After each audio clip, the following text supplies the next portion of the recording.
I talk on this channel, especially a lot about A Course in Miracles. What a lot of people don't know is I've done transformational trainings for a long time, and I've worked with people privately, and I've done these trainings for thousands of students over the years. It's really fascinating to me. It's some of all the things I've learned when I share Course in Miracles with people and some of these lessons, I might put it in my own words.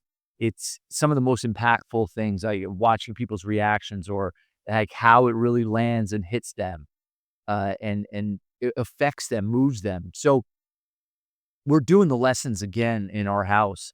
My wife, Nick, all of us, and this is my fifth time doing them. And I love a lot of the different lessons. I think two of them that are really impactful I want to share with you today, and I feel like they're the answer. And for me, if I ever forget or I feel like, life gets heavy or dense, I come back to these often. And I want to share with you lesson 79, lesson 80 in the Course of Miracles. Now, for those that don't know, you do one lesson every day for the entire year. So this would be on day 79 and day 80. And one of the things Jesus is talking about here, which we could probably all have related to this. I've asked clients and people I've worked with over the years is like, what was 10 problems ago or 20 problems ago? And people go, they don't remember. Or what problem did you have this day last year? Because you had one something, probably more than one. And that shows us how, what Jesus asked in this lesson is like, when's the last time you were completely free of problems and at peace? So this first lesson gets into what the problem really is. Because if we don't know, we're not going to know the solution or even where to look for the solution. So lesson 79 is, let me recognize the problem so it can be solved. Let me recognize it so it can be solved. A problem cannot be solved if you do not know what it is. I'll read to you a few paragraphs from the lesson. He says, a problem cannot be solved if you do not know what it is. Even if it's really solved already, you will still have the problem because you will not recognize that it's been solved. And then Jesus says, I love this line. He says, this is the situation of the world. The problem of separation from God, the problem of separation, which is really the only problem, has already been solved. Yet the solution is not recognized because the problem is not recognized. So if you think about it, and in that question, which he'll ask in this lesson, when's the last time you were completely free of problems and at peace? That shows us that our mind isn't really good at actually problem solving and might not even know what the problem is, which is why we always have a problem. So he goes on, he says, everyone in this world seems to have his own special problems, yet they are all the same and must be recognized as one if the one solution that solves them all is to be accepted. It's really interesting for me because even all the people I've ever worked with, I always, in myself included, I always try to remember this lesson that what is the problem? Everyone brings it, whether it's money, relationships, their health, all these different things. But what is the actual problem? Jesus is saying right here is that the problem of separation, which is really the only problem, has already been solved. And what Jesus is saying to us is that we actually don't have any problems outside of this one problem of separation from God, the belief that we can be separate from God.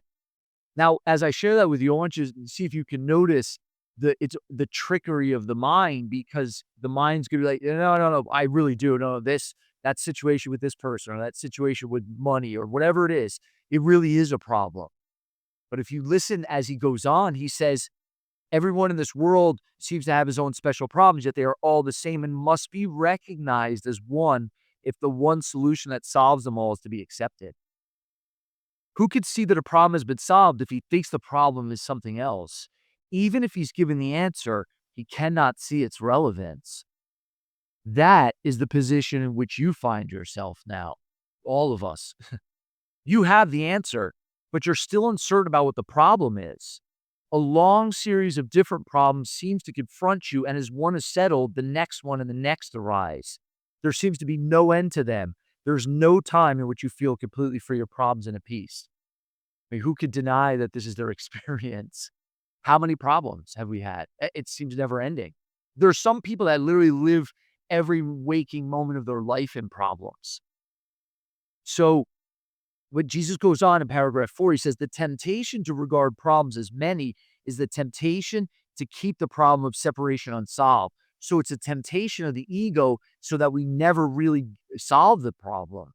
It's almost like the ego's like, look over here and distracts us from what's really going on over here. That's why in the lesson, I'm never upset for the reason I think.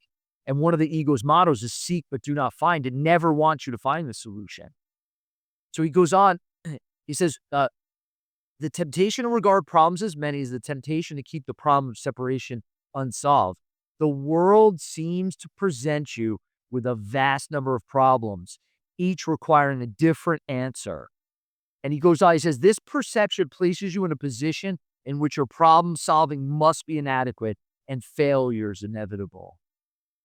And he goes on in this lesson, says, think of all the problems the world presents. There's no one that can figure out a way to solve them all. It's almost, they're never ending. And he goes on here and he says, all this complexity is but a desperate attempt not to recognize the problem and therefore not to let it be resolved. If you could recognize that your only problem is separation, no matter what form it takes, you could accept the answer because you would see its relevance.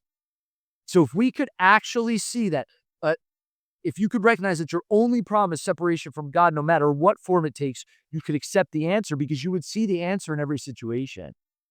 Now, the next day, lesson 80, let me recognize, 79 was let me recognize the problems so it can be solved. Lesson 80 is let me recognize my problems have been solved. If you're willing to recognize your problems, you will recognize that you have no problems. Your one central problem has been answered and you have no other. Therefore, you must be at peace.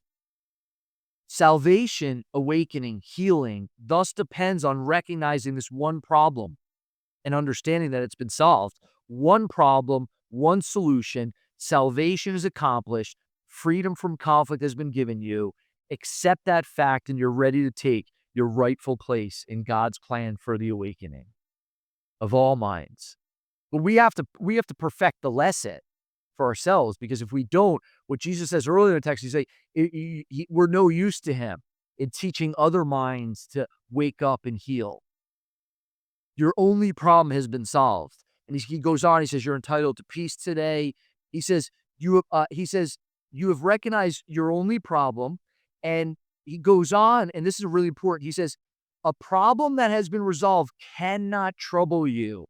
Only be certain you do not forget that all problems are the same. Now, I know a lot of people over the years would be, well, what about that? Wait, hold on. I know it because it brings up, it's like, wait, the way I've been seeing the world, I mean, there seems to be so much chaos and horror in the world and all of this. And I'll say that all of it pertains to the body and the idea that we're separate as bodies in a world that's out there that has power to hurt us, which all of that is built on the idea of separation from God. So if you could just for a moment take these lessons into your heart and really apply them, don't be fooled by the appearances in your life of how the ego is always trying to sell you, this is the real problem. No, this one. And it always treats them like they're emergencies and the sky is falling. And see if you can connect with one problem, one solution, and not forget that as you go throughout your days. And it would be impossible for you not to be at peace. Give it a shot.